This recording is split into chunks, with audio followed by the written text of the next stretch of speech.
Après des années à être resté dans l'ombre, Christophe de Chavannes est bel et bien de retour à la télévision.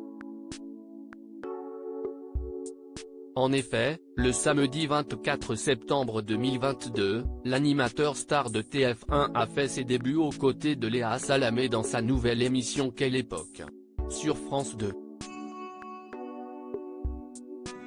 Mais depuis toujours, l'actuel acolyte de la journaliste de France Télévisions, jouit d'une réputation assez négative.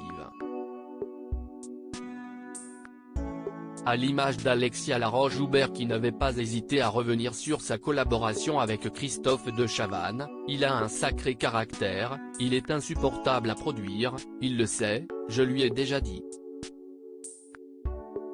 On s'est claqué des portes à la gueule comme jamais, je crois que si est le mec avec lequel je me suis le plus engueulé. Invité sur le plateau de C'est à vous, le 29 septembre 2022, le principal intéressé a alors tenu à répondre à ceux qui le qualifiaient en des termes peu élogieux. Quand il y a des gens qui disent de Chavannes, ils n'aiment pas les gens, j'ai envie de leur péter le nez. Un jour, à TF1, on m'a dit, t'es odieux avec les techniciens ceux d'aujourd'hui, ils sont plus jeunes et je les connais moins bien, mais, sans déconner, il n'y a pas un mec de mon métier qui connaissait les techniciens par leur prénom.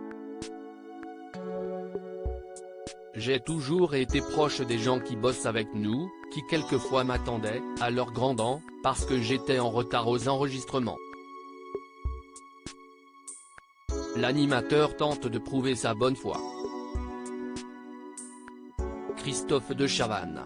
J'ai mis les gens véritablement, ce n'est pas une posture, je ne fais pas semblant en effet, Christophe de Chavannes donne un nouvel exemple pour étayer ses propos, il m'est arrivé d'aller à la campagne chez Francis Bouygues à l'époque, et j'étais copain avec les gardes.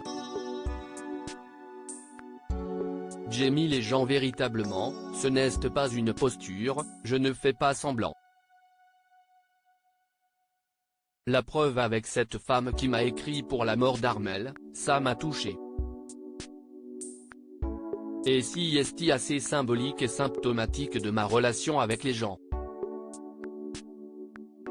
Alors quand Anne-Elisabeth Lemoine diffuse une séquence de La Roue de la Fortune, dans laquelle le présentateur se fait draguer par Armel, celui-ci explique, cette femme était très drôle.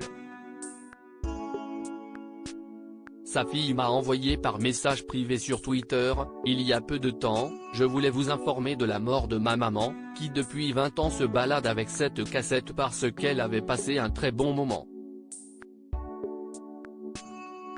Christophe Deschannes met les points sur les i et les barres sur les t, mais entre lui et Léa Salamé, des tensions ont-elles fait leur apparition? Tout le monde a dit tout et n'importe quoi sur les places que Léa et moi pourrions ou pas tenir.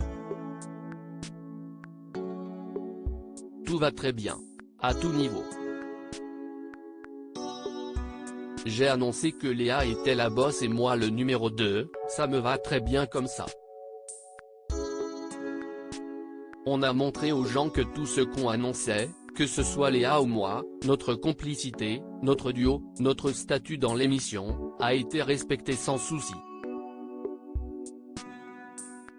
Christophe de Chavannes connaît tout de même son principal défaut qui est d'être très actif quand il travaille. Conscient qu'il faut un petit peu qu'il se retienne ou qu'il lève un peu le pied, il dit se sentir très bien avec Léa Salamé même s'il reconnaît ne pas avoir encore trouvé totalement sa place. Christophe de Chavannes se prépare pour le second épisode de Quelle époque. Quant au rôle de Léa Salamé, l'animateur est heureux d'être à ses côtés. Il a d'ailleurs trouvé la journaliste de France Inter très bien. Elle s'est allégée, détendue. Samedi 1er octobre, Christophe de Chavannes va donc retrouver la présentatrice pour un second numéro de Quelle époque, je travaille peut-être comme je n'aille jamais travaillé d'ailleurs. Je me prépare énormément. J'essaye de connaître les choses. Léa Salamé, certaines personnes m'ont mis en garde, je ne vais pas le cacher. Léa Salamé avait d'ailleurs évoqué la réputation de Christophe de Chavannes lors de son interview pour Le Parisien, certaines personnes m'ont mis en garde, je ne vais pas le cacher. Depuis que je travaille avec lui, je vois surtout un mec humble, simple, qui bosse et flippe encore, malgré les 2 ou 3 émissions qu'il a lancées dans sa vie. Et à part les 10 minutes de retard qu'il a au rendez-vous, il est toujours là.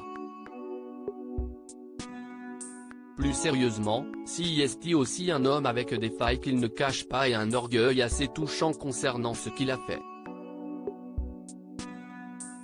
A raison d'ailleurs à propos de l'auteur lune ces derniers articles.